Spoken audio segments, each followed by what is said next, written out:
जय जगन्नाथ। भल कथा छुआ मन रखिथा। आज आलोचना करिया लोभी भक्तर दरज केते। कौन लोभी भक्तर दरज केते? भक्त जीए सी होउछंती स्वतंत्र। उद्धव थिले भक्त न नहीं, कृष्ण थिले स्वयं नारायण। जेतेबेले गोपपुर को कृष्ण पठेले क्या उद्धव को, उद्धव मु तो बहुत दिन है छाड़ी आई से राज्य को, आ तू टे गलु देखी आसू कौन सब सेटार खबर। कृष्ण जेतेबेले गले गोपी गोपाल माने जानी पाइले नहीं ये कृष्ण ना उद्धव। उद्धव को समझ कौन कले कृष्ण बोली भाविले। उद्धव कहते अरे ना ना मु कृष्ण मो नारायण नुह, मुझे प्रभुर कौन दास। बुझी भक्त और भगवान का संपर्क ये गोटे स्वतंत्र। आम तो देखी पारे भगवान होती गुरु रूप विद्यमान एवं शिष्य किए भक्त रूप विद्यमान। गुरु शिष्य संपर्क से भाव भक्त आ भगवान संपर्क जहाँकि मुखरे कलना करी हुए नहीं। पुरी मंदिर को वर्तमान दिन को लक्ष लक्ष लोक जाउछन, किंतु मन रखिता वास्तव मतरे पुरी को प्रत्येक दिन 12 जन प्रभुंकर निबिड़ भक्त जाए। जो दिन गोटे भक्त उणा हो से दिन प्रभुंकर कौन होता है नीति गड़बड़िया हो जाए। आम लोक मत कौ कौन ठाकुर आज नीति अवहेला है कौन कि ना, जो दिन भक्त गोटे गुणा हो जाए 12 जन रु से दिन कौन हुए पुरी नीति गंडगोलिया। आउ तमें सब आम संगे मिशुच, तुमको भी कहूँ मन रखता तुम एपर्यंत भक्त भी है न, भक्त हवा को चेष्टा कर।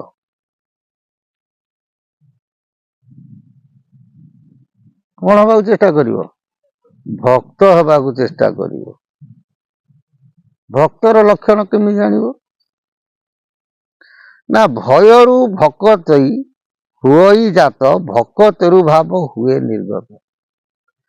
से गुरु हूँ किंबा प्रभु हूँ पुरी मंदिर जाओ पछे सेठी भय रख। एबे पुरी मंदिर जो जाऊँ कार भय अच्छी ठेला पेला है चढ़ा चढ़ी पशिजे जी कहे आम आग देखू ता नुह। जो जाऊच भय करिकी जगा पाखक जाओ। तुम यदि प्रभु पाखे भय रखिकी जीव ताले कौन हम तुम गोटे स्वतंत्र भक्ति भाव दर्शन जाग्रत हो। लोभाग्रस्त रखी कामना आसक्त हो प्रभु डाकिले प्रभु दर्शन दियंती नहीं। ये मानव जन्म सार्थक हुए नहीं। सेतिपाई कि सत्यानंद दास गोटे कथा कहती न भूल माया संसारे न भूल माया संसारे नीलोभी भकत जेही माया मोह न लागई श्रीगुरु चरणे मन रखी थाओ निरंतर। ये भक्त वृंद माने तमें ये माया संसार भूल ना। मर्त्यपुर हूँ मायापुर। आमे प्रभु पाखे कथा देकी आईच प्रभु मर्त्य को गले आमे माया को काटी तोर गुण दश गान कौन करू कीर्तन करू। जन्म हो न पड़िलु मर्त्य मंडल कुआ बोलते सब गला पास। आमे जन्म हो जाइए कुआ बोली डाक देदेले आमको से माया कौन कला ग्रासी देला। तेणु जो ज्ञान उदय होती आग माया को काट। मो पुओ मो घर मो द्वार कहीं कौन प्रभु तो छुआ तो घर तो द्वार एटा क्या पाटे पहुँची पशुची। ଶୁଣୁଛି କି ଗାନ୍ଧାରୀର 100 ପୁଅ ମରିଗଲେ, ଏ ମରି ନାହାନ୍ତି। ଦୁର୍ଯ୍ୟୋଧନ ଯାଇଛି ବର ପାଇଁ ମା ପାଖକୁ। ମା କଣ ବର ଦେଇଥିଲେ? ପୂର୍ଣ୍ଣ ହେଉ ଧର୍ମ କଣ କଣ ସେଟା ପୂର୍ଣ୍ଣ ହେଉ ଧର୍ମ ଜଗତେ, କଣ ସତ୍ୟର ହେଉ ଜୟ,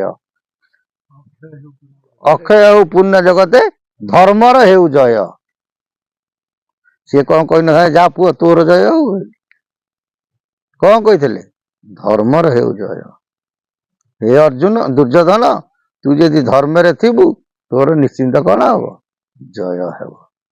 ସେମିତି ପ୍ରଭୁଙ୍କୁ ଡାକୁଛ ଯଦି ମାୟା ମୋହକୁ ତ୍ୟାଗ କର। ଇଏ ଘଟକୁ ପ୍ରଭୁଙ୍କୁ ସମର୍ପଣ କରିଦିଅ। ସବୁ ଯାକ ପ୍ରଭୁଙ୍କ ପାଖେ ଆତ୍ମସମର୍ପଣ କରିଦିଅ। ତାହେଲେ ତମେ କଣ ହବ? ଭବ ସଂସାର ଉତ୍ତରେଇଦିଅ। ମଣିଷ ଜନ୍ମ ପାଇଛେ, ଯଦି ପ୍ରଭୁଙ୍କ ସ୍ୱରୂପକୁ ଆମେ ଦର୍ଶନ ନ କରିପାରିବା ତାହେଲେ ସେ ମାନବ ଜନ୍ମଟା ସାର୍ଥକ ନୁହେଁ। ରାହୁଲ, ଜଗନ୍ନାଥ କଣ ତା ସ୍ୱରୂପକୁ ଦର୍ଶନ କରିବା ଆମ ମାନଙ୍କର କର୍ତ୍ତବ୍ୟ।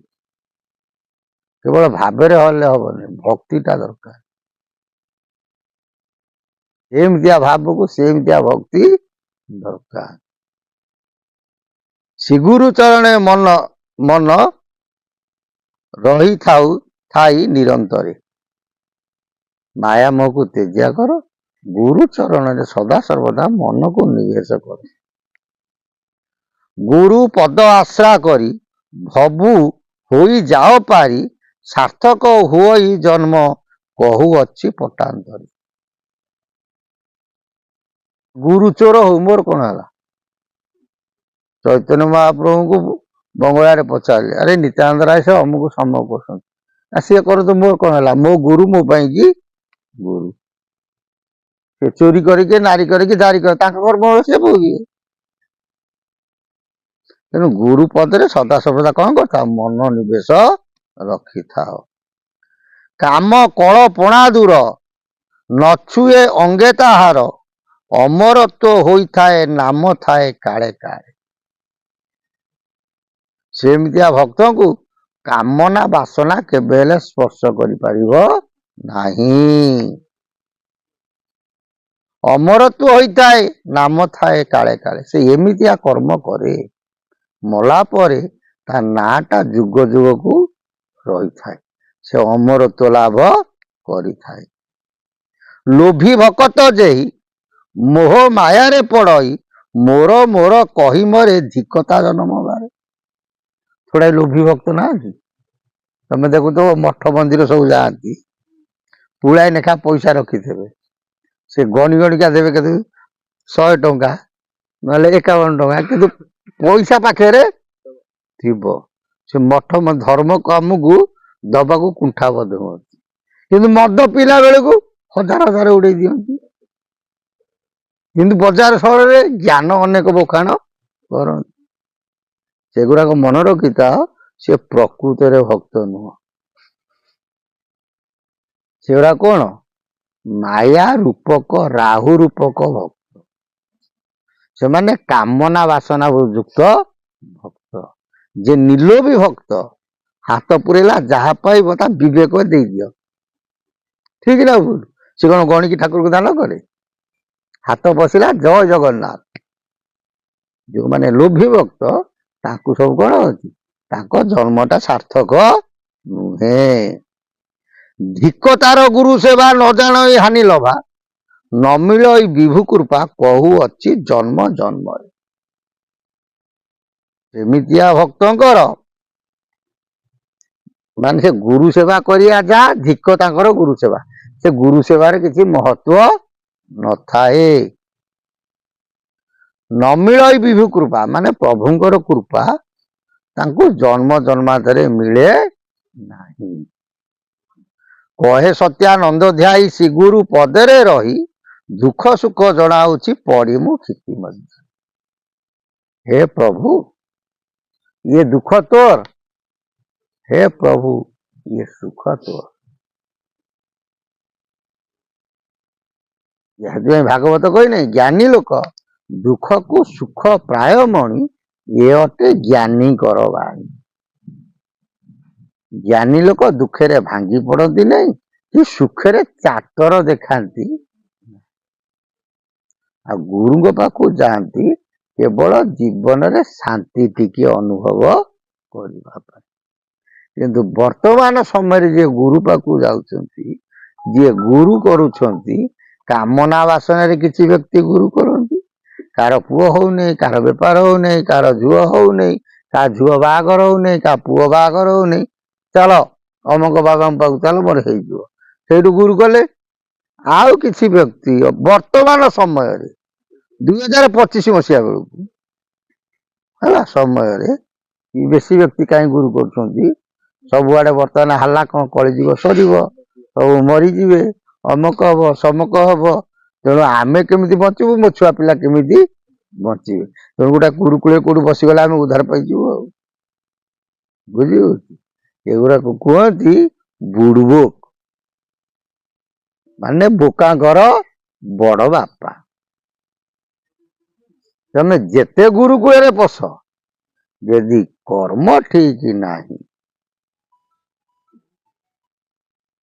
ଆଗକୁ ଯୋଉ ଝଞ୍ଜା ହଉଛି ପ୍ରଳୟ ରୂପକ ଝଞ୍ଜା, ଏଥିରେ ସବୁ ଯାକ ଯିବେ, ଗୁରୁ ଯିବେ, ଶିଷ୍ୟ ଯିବେ। ଠାକୁର ଅଭିରାମ ପରମହଂସ କୁହନ୍ତି, ଗୁରୁ ବସିବେ ପଥର ନାଭରେ, ଶିଷ୍ୟ ବସିବେ ପଥର ନାଭରେ। ପାଇଁ ମାୟା ରୂପକ ଯେତେବେଳେ ଖଣ୍ଡ ପ୍ରଳୟ ହବ, ଗୁରୁ ହେବେ ଉବୁଟୁବୁ, ଶିଷ୍ୟ ହେବେ ମଧ୍ୟ ଉବୁଟୁବୁ। ଯିଏ ଯାହା କରିବ ସିଏ ତା ପାଇବ। ସବୁବେଳେ ନିର୍ଲୋଭୀ ଭକ୍ତ ହବାକୁ ଚେଷ୍ଟା କର, ଲୋଭାସକ୍ତ ଭକ୍ତ ହବାକୁ ଚେଷ୍ଟା କର ନାହିଁ। ଜୟ ଜଗନ୍ନାଥ।